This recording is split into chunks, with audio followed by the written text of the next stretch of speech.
Some people are just amazing, aren't they? Multilingual. We'll be meeting them, a man who speaks not just one or two, not three, 18, hear it and cry into your Crispies if you're not a languages expert. 18 different languages does this professional linguist Chris in Tewkesbury speak.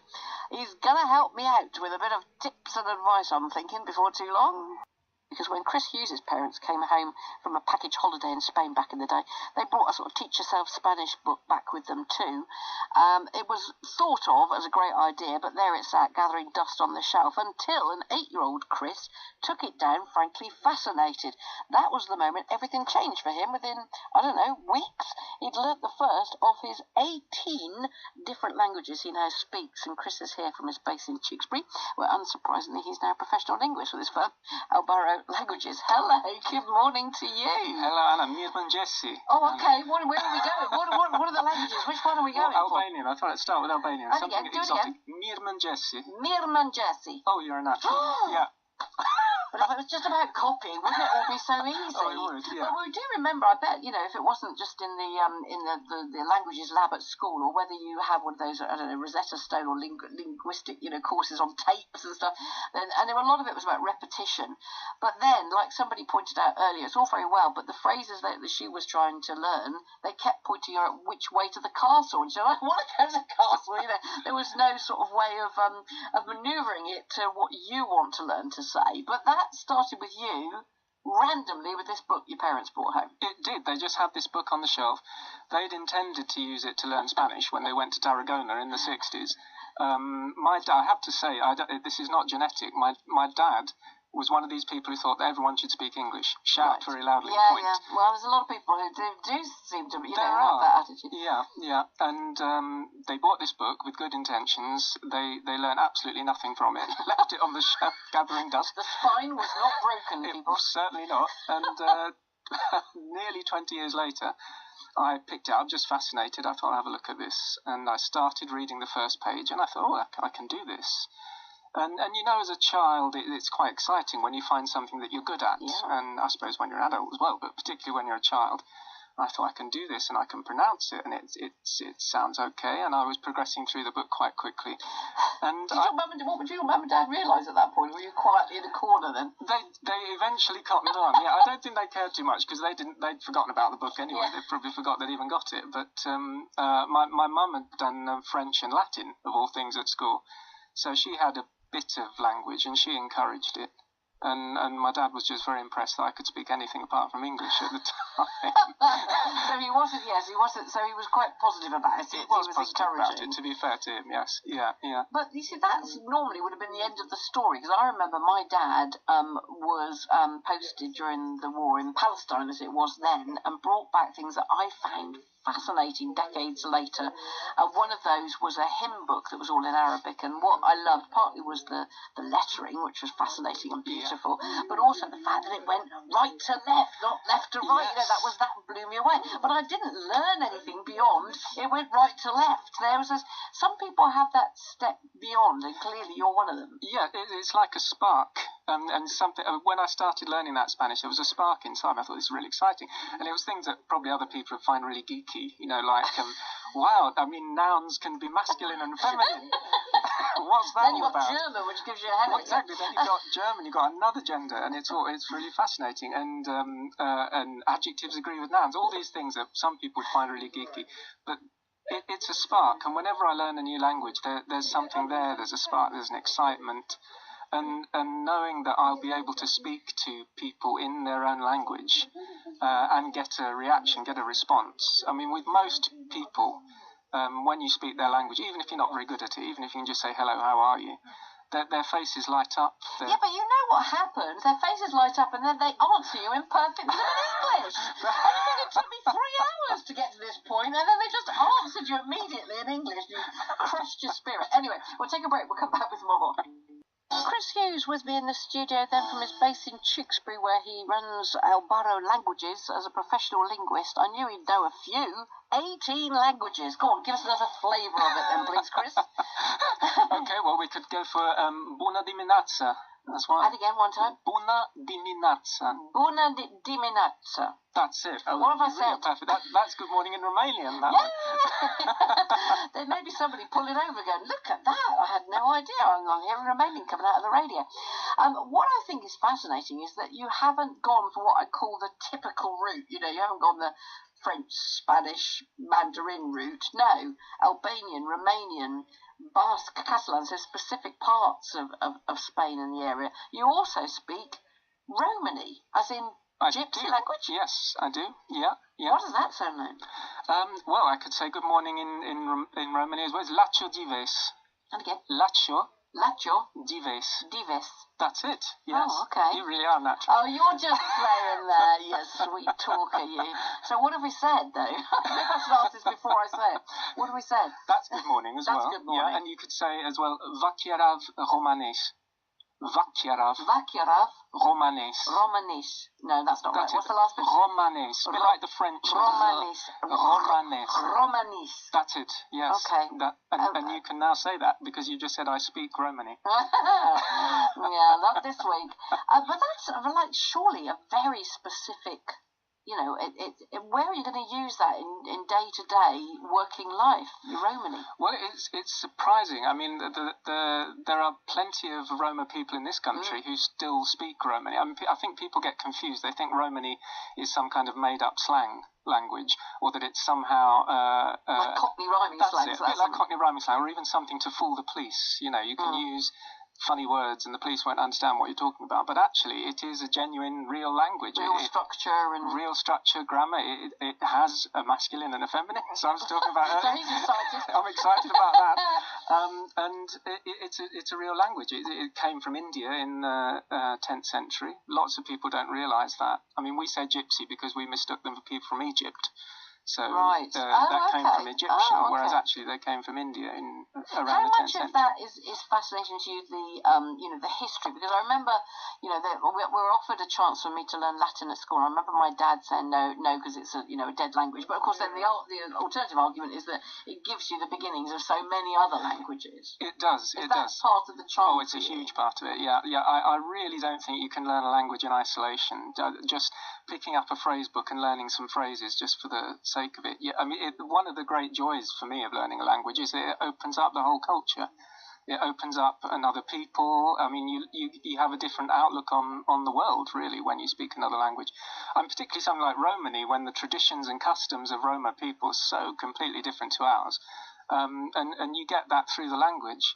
And you only get access to that by speaking the language. Yes, Basque is another example, actually.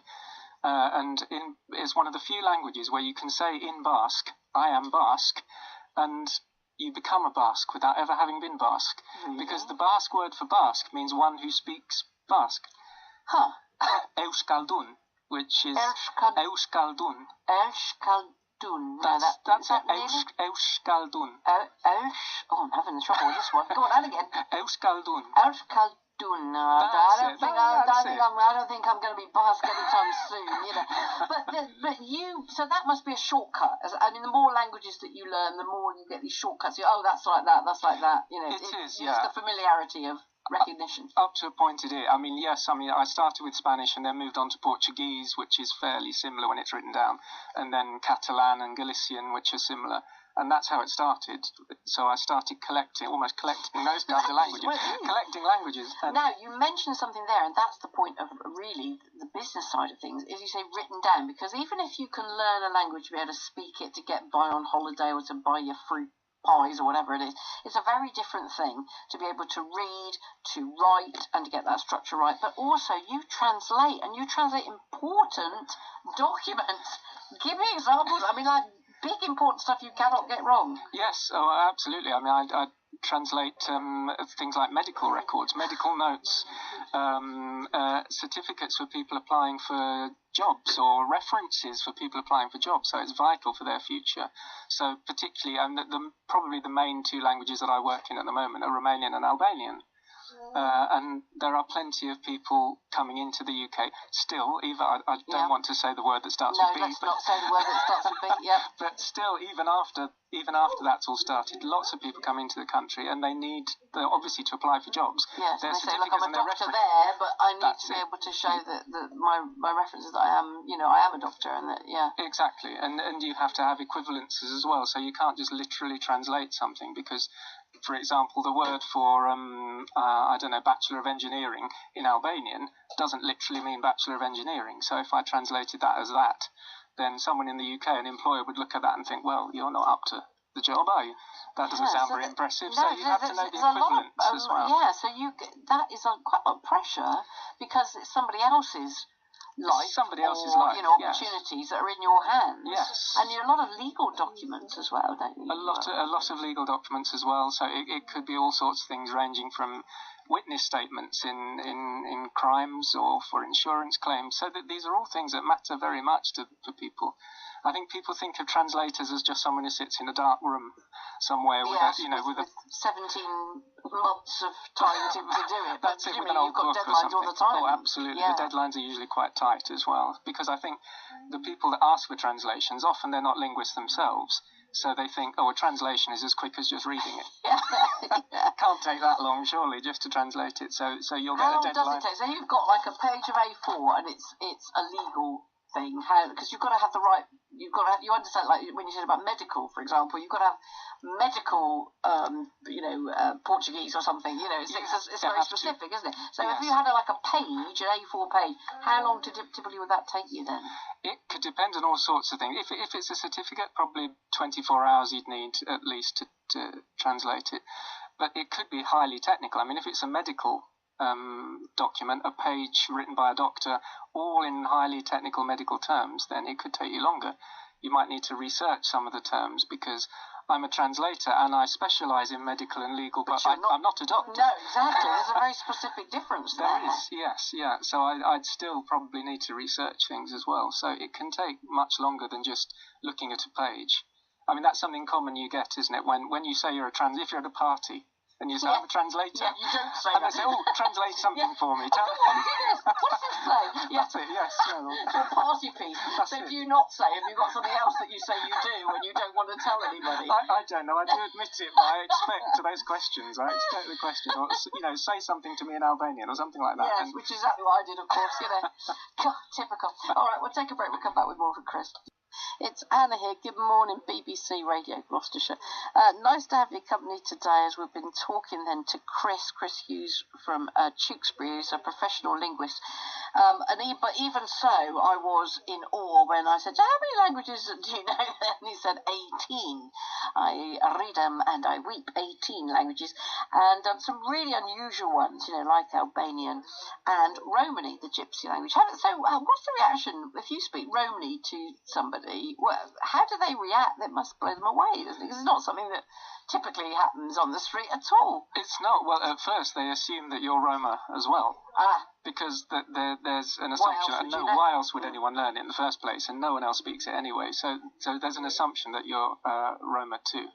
But then once they realise that you're not, but that you've taken the time to learn their language, they're just, it's that happiness, that joy in their faces, because most Roma will speak other languages as well. So generally, I mean, if they're Romanian Roma, they'll speak Romanian. So most people in officialdom who speak to them will speak in Romanian, and they'll understand that, but it's not the same as speaking someone's own native language. I mean, as we know, English is our native language. When someone speaks to us in English, then it's different to if someone speaks to you in a different language. And it's the same with other languages. I mean, because so many of the languages that I've learned are called rarer languages, I think the first thing that people think is that you must be a native speaker. Albanian is another one. So I've interpreted Albanian, for example, at police stations. So somebody comes in, they need to be questioned, they don't speak English, so you're called, what, to go in or on the phone? No, to go in. It can be on the phone, but it's normally to go in. And you translate for them? Yes. Wow. Yes. At the time, like, it's almost sort of it's simultaneous.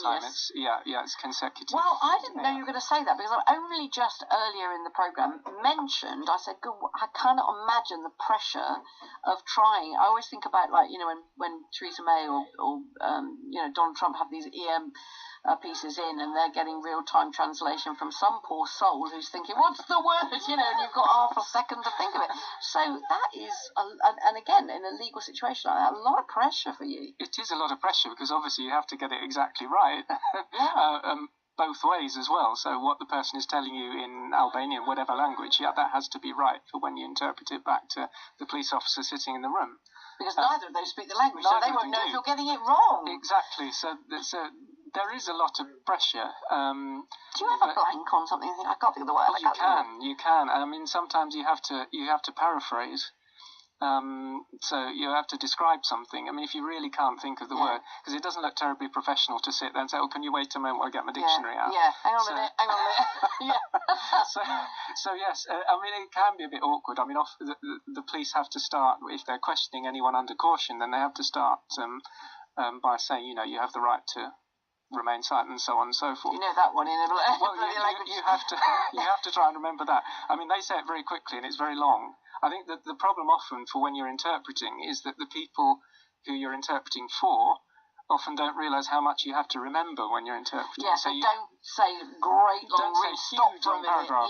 Yes, give you a chance to catch up or to say the sentence back before you, A, you can remember the words, and B, don't forget what they've said, generally. Exactly. I mean, if you're conference interpreting, like for Theresa May, as you just said, for example, then you'd probably be in a little booth as well, and you can make notes. So it's possible. You've got time to make notes when you're doing it all live. It's difficult, but you I'd can. be doodling a cat in desperation. I'd just be like, I can't think of the word, so I'm going to draw a house. You know? You can be tempted. But there must be a burnout if you're in that kind of situation, whether it's, you know, at the end of the earpiece or, like you say, you know, in the police station translating. There must be burnout. Your brain can't cope with that over years, surely. Oh, it can't be for very long periods of time. So, I mean, So, I mean, certainly that kind of conference interpreting, you'd have a team of interpreters. And you might go no more than, 20 minutes or something? Or? Yes, maybe a bit longer than that, but not too much more. No. Because, I mean, particularly in that's very high pressure, because you could get people telling jokes as well, which is, that's and humour does not necessarily translate. Or sarcasm, presumably. Or sarcasm, jokes, sarcasm, or plays on words, which are awful. So, I mean, in a lot of those circumstances, if it's a play on words, you might just have to think of an equivalent in English very quickly, or very quickly, like in seconds. In seconds, or paraphrase. So, So this is the stuff of nightmares for me. I'm getting hot and cold. I'm genuinely thinking this would be my idea of hell, because I just wouldn't be able to deal with the pressure of it all. Yes, but it is a huge pressure. But it's just when you enjoy languages so much, I think that almost overrides the pressure. Well, there's joy in your face. You have had a sparkle in your eye from the minute you started to talk about not just the languages, but also, you know, the history behind them, the poetry of the connections. I mean, that is something that was just lit in you as an 8-year-old by complete chance, picking up that book. You might never have done that. You might never have been in this job or this career. Isn't it weird how those little things sometimes lead you in a completely different direction? It is, and my parents couldn't have had any idea that would happen. They just ignored that book. It'd been on the bookshelf for years, and it just happened. It is like fate, really. I mean, if you believe in fate or whatever, but that's what happened, and it's just a joy with languages that I've always had ever since then, and it's never gone away. And even now, when I learn a new language, there's face lights up again. Or another one. What's your next one then? What is the next one on the agenda? You must have one in mind. I'm thinking Maltese. And I keep meaning to learn more Welsh as well. So. Well, what you need, look, is that. Who was it who got in touch to say? Hang on a minute, I can tell you all about that. What you need to learn your Welsh, according to Andrew. Now, Andrew's sister got in touch. This is the way the world works in radio here. Right, hang on a minute. Here we go. Right, Andrew's sister got in touch to say, my brother Andrew taught himself Welsh by studying both the English and Welsh editions of a Harry Potter novel. Okay, so we have one in Welsh, one in English, presumably just flipped between the two when he couldn't find a word he knew. Took him less than a week. He's like you. Right. No pressure then. He already spoke 9 other languages, so he's on your tail, but he's not there yet. That's impressive. That is pretty impressive. He says, but he would also only read a classic novel in its original language. Do you do that as well? I do. I much prefer to read a book because there's a huge difference. I mean, as much as literary translation is a fantastic field, and I have lots of admiration for literary translators, reading in the original language you can't beat because I'll beat it. Yeah, because it's got all the nuances that the author intended in it. Yeah. So I'm with him. Well, it's just been so interesting to meet you. Honestly, it's been fascinating, and I've also definitely come to the conclusion it ain't for me. But I'm jolly glad there's people out there like you, Chris, who can speak for the rest of us. Good to meet you, Chris Hughes, then from Tewkesbury. And what do you think then? 18 languages, still going strong. His Maltese is his next one, and there he works away then at his firm Alboro Languages.